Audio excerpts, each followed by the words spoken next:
YouTube 在影片上传的过程中做出了很多的更新，所以这期影片会是最新的 YouTube 影片上传教程，会展示给你在 YouTube 影片上传过程中的所有步骤，以及告诉你很多优化的设置，让你影片在刚发布的时候就能够获得最大流量。我是 Grayson， 这频道主要分享关于 YouTube 频道运营、流量变现以及网络创业内容。为周分享3部影片，需要记得订阅我频道。最后我还把 YouTube 影片的上传步骤整理成了一份 YouTube 影片上传清单，里面告诉你在上传 YouTube 影片过程中的关键步骤以及如何操作。你可以透过影片下方链接去免费领取。那你首先需要进入到 YouTube 的首页上面，然后你可以看到右上角有个建立，在这边我们选择上传影片，然后在这边你可以选取你影片档案，或者说你直接拖入你影片档案也是可以的。那现在就可以看到就在上传我的 YouTube 影片了，在底下呢会显示上传进度，以及呢还剩下多久的上传时间。这个上传的时间会根据你影片的文档大小，文档越大，它上传时间就是越久的。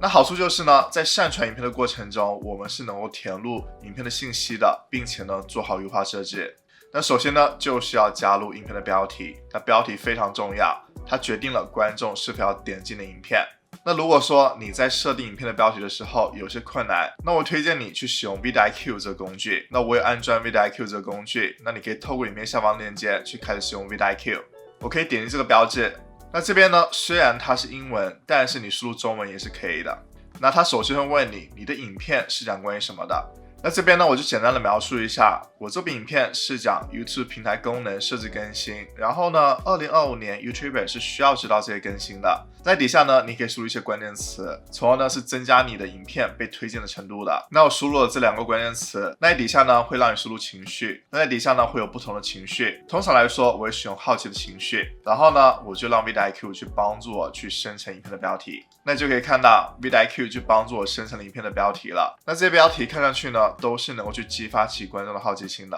比如说第一个 YouTube 设置的秘密，2025年 YouTuber 绝对不能错过的更新，然后它的评分 vidIQ 给出了85分，是非常好的。然后呢2024年 YouTube 平台的未来，什么更新将会改变一切，那这个分数也是85分。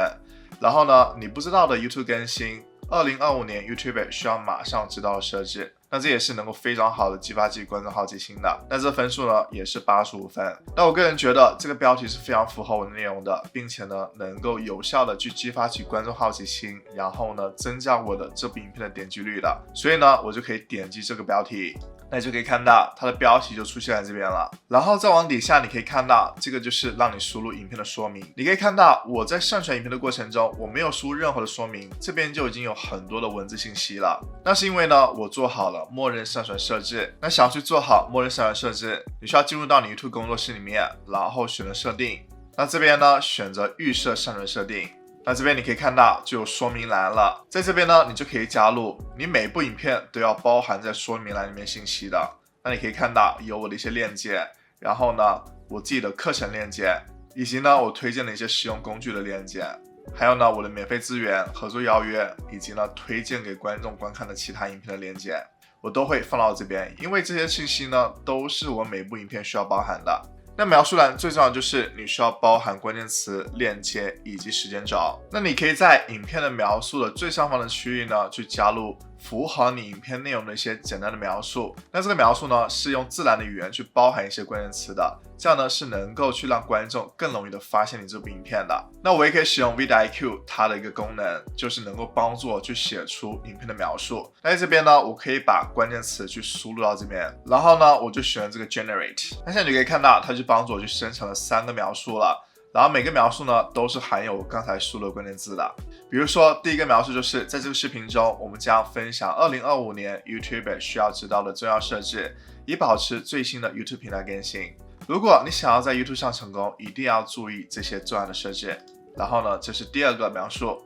这个呢是第3个描述。那如果说你不喜欢他给你的这3个描述，那你可以点击这个标志选择 refresh， 那它就会再重新提供给你3个描述了。那我可以选择这个描述，然后选这个 insert， 你就可以看到在我描述栏最上方它就帮助我去加入了这个描述了。然后在影片的描述栏里面也需要去加入时间轴。那所谓的时间轴就是你可以看到一部影片它有分为不同的章节，当我点击到这个章节之后呢，你就可以看到我就迅速的去跳到这个内容里面了。就能让观众知道你这部影片里面到底分了几个内容。那想要去给影片去加入时间轴也是非常容易的。那你首先呢，需要从0.00分这个时间去开始，这是非常重要的，一定要从这个开始，才能够让你去开启时间轴的功能。然后呢，你去加入个标题，那这个就代表从0.00分开始，我对影片是做了一个开场。然后呢，0.55分 YouTube 全新的6大功能，那这就代表从55秒开始，我就开始讲了 YouTube 全新的6大功能了。然后呢，你就可以把你整部影片它的时间段都写出来了，这样呢就可以打开时间轴的功能。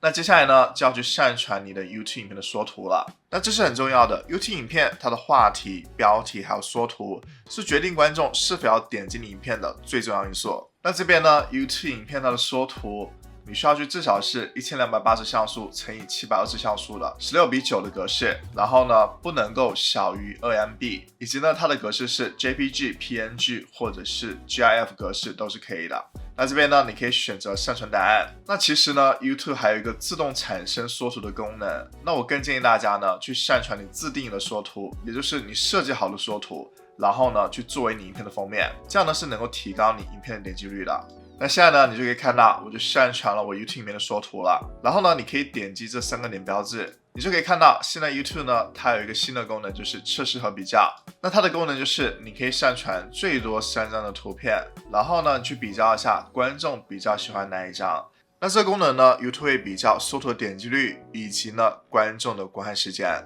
接下来呢，你就可以把影片去加入到一个或者是多个播放清单里面来整理内容了。那你是可以把你影片里面相关话题的影片去整理成一个播放清单，这样是能够方便观众来到你的频道里面找到他们想要观看的影片的，从而呢就能够让他们一次性的多看几部影片，帮助你去获得更多的观看量还有观看时长。而且呢，播放清单它会出现在 YouTube 的首页上面以及搜索结果里面，这样是会让更多观众去发现的影片的。那这边呢就会展示给我之前已经创建好的 YouTube 的播放清单，或者说你在点击底下你可以新增播放清单，这边呢能够让你去创建一个新的播放清单，或者是你建立一个 podcast， 也就是建立一个播客也是可以的。那接下来呢就是目标观众，这个设置呢就是要让你去告诉 YouTube你的这部影片是否是要针对儿童的。如果说你影片内容的主要观众是儿童，那么需要选择这个是。如果说你影片的内容不是专门为儿童打造的，那你就可以选择否。在底下呢还有年龄限制，如果说你影片里面有包含一些成人内容，你需要告诉 YouTube 是18岁以上的观众才能够观看的，那么你就选择是。如果说你的内容没有年龄限制，那就可以选否。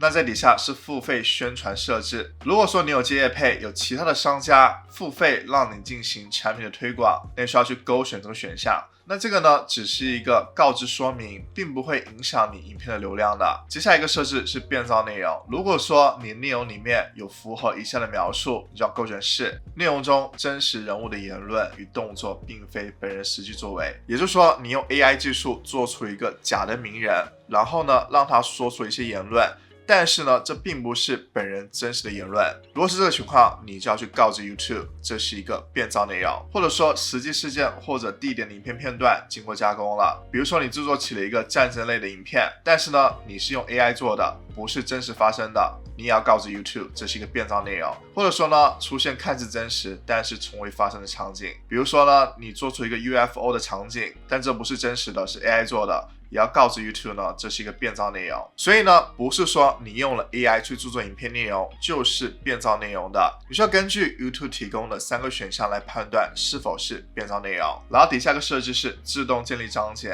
那 YouTube 呢，它会根据它的 AI 来帮助你自动创建章节。那我个人的习惯还有认为呢，你自己去手动的去判断影片的章节是最好的，因为呢，你并不能够保证 YouTube 是能够正确判断你 YouTube 影片里面的章节的。然后呢，就是拍摄地点。如果说你勾选这个选项，就会让观众探索影片中出现的重要地点，像是餐厅和商店等公共的场所。那 YouTube 呢不会显示你目前的位置或者是其他个人讯息的。那这个呢就比较适合于一些旅游类的影片或者是 Vlog 影片。那 YouTube 呢会判断你在影片里面所出现的重要地点，但是这些呢都是公共场所，不会是你私人的位置的。然后底下是自动显示概念，如果你勾选这个选项，观众就不必离开影片页面，就能够深入了解不熟悉的字词了。那影片内容提及的概念呢可能会自动显示在说明里面。那这是一个实验性的功能。那这2个功能呢，大家选择打开或者不打开都是可以的。然后在底下会有一个标记功能，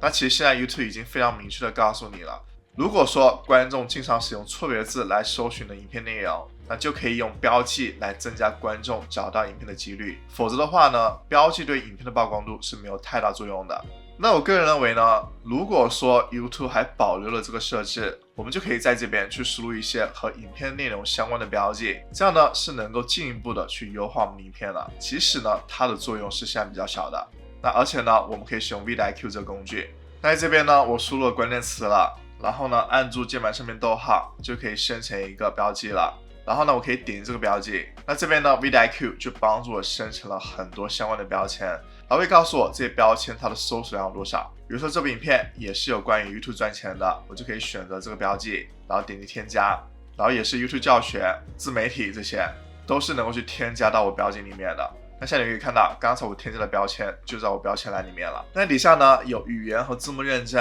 那你可以看到这边是有非常多的影片语言你是可以选择的。那字幕认证呢，我通常选择5。如果说你的影片内容符合这些情况的话，你就可以选择这个选项。然后呢，就是录制日期和地点。那通常来说呢，我不会做任何的选择。如果说你想选择也是可以的，你就可以选择一个录制日期，然后呢，影片的位置也可以选择。接下来呢，就是授权和发布了。那这边呢 YouTube 会有2个选项，一个就是标准 YouTube 授权，还有一个呢就是创用 CC 姓名标识。创用 CC 姓名标识呢，就是别人可以合法的去使用你影片里面内容，那 YouTube 呢不会给他去发布版权的警告的。那如果说你不想让其他人去使用你的影片内容，你就可以选这个标准的 YouTube 授权。那接下来呢就是允许嵌入，这个就是你是否允许其他人去把你影片去嵌入到他的部落格或他的网站里面。那底下一个设置就是发布至订阅内容动态消息，并且呢通知订阅者。那如果说你想让订阅你频道的观众他们第一时间知道你发布了新影片，你就可以勾选这个选项。然后呢就是 Shorts 重混，那你可以选择是否要允许其他人去使用你这部影片内容去制作成 Shorts。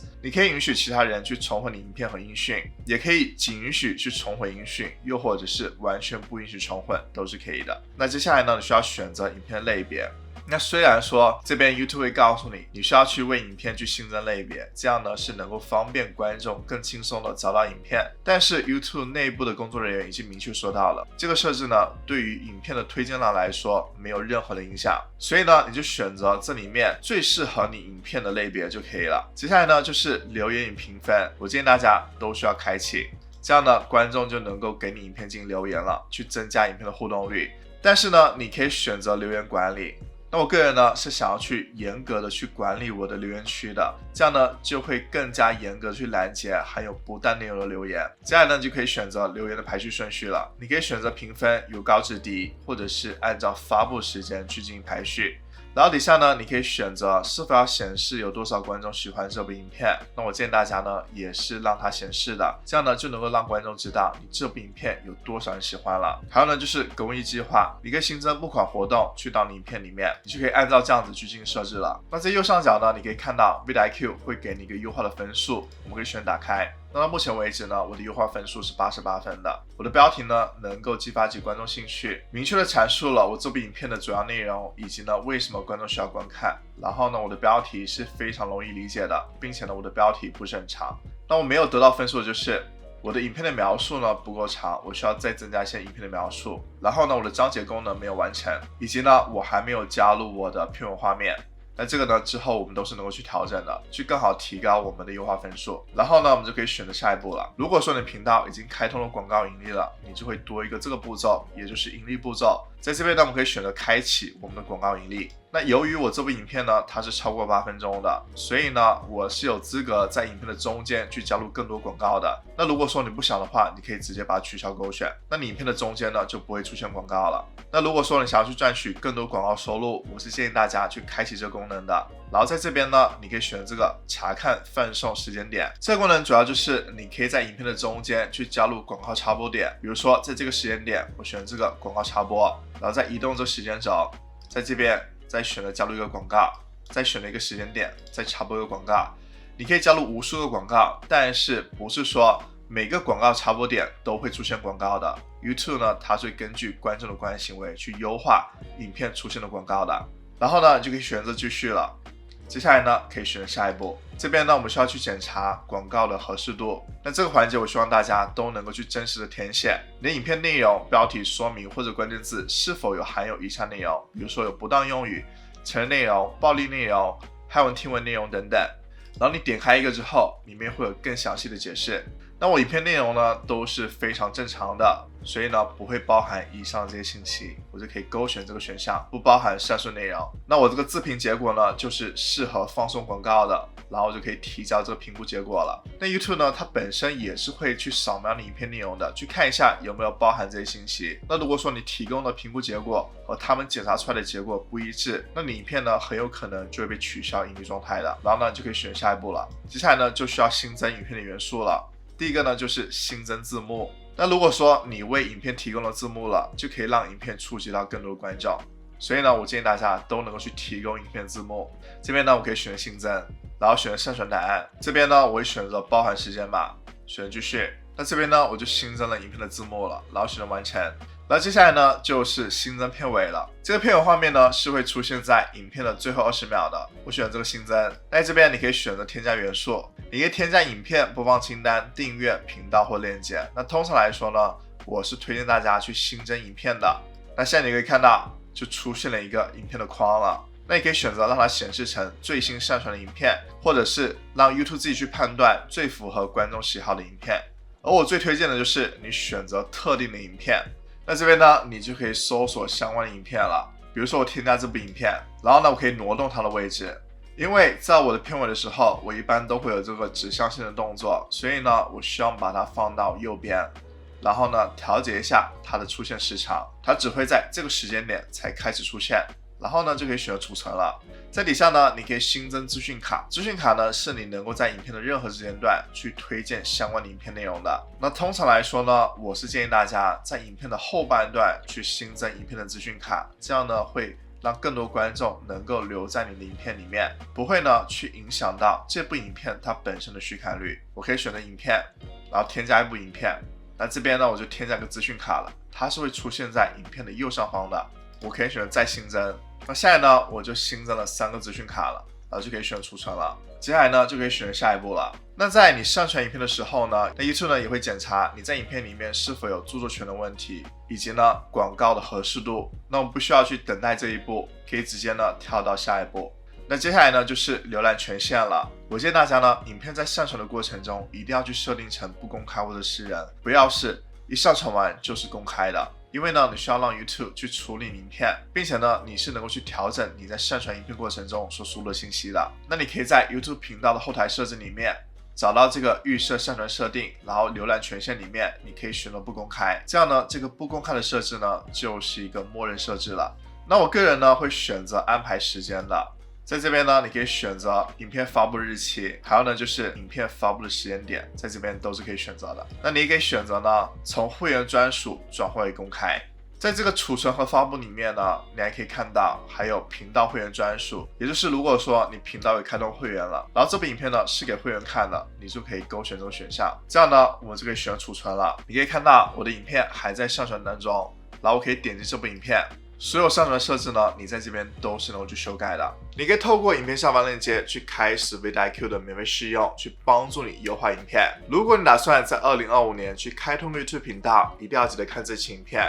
因为我会告诉你，如果我在2025年去重新开个频道，我的一个完整计划。如果你觉得这期影片对你有帮助，希望这部影片点个赞，一定要记得订阅我频道，了解更多关于 YouTube 内容，追踪 IG， 能够和你的互动。那我们下期片见，拜拜。